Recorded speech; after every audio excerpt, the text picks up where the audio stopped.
Ito ay Pilipinas version ng pomegranate. Ayan. Maliit lang siya.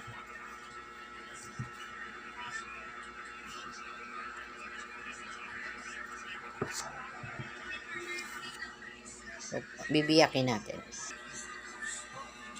Ayan po, nabiyak ko na siya. Oo, ganda ng laman.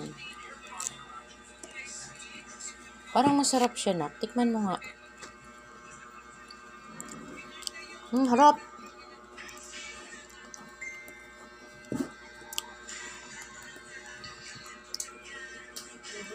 Oo, kasama yung kinakain. Pati ito?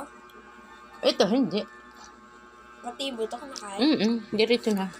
Pipisat-pisatin mo lang yung buto. Para makuha mo yung syrup. Sarap. Ike.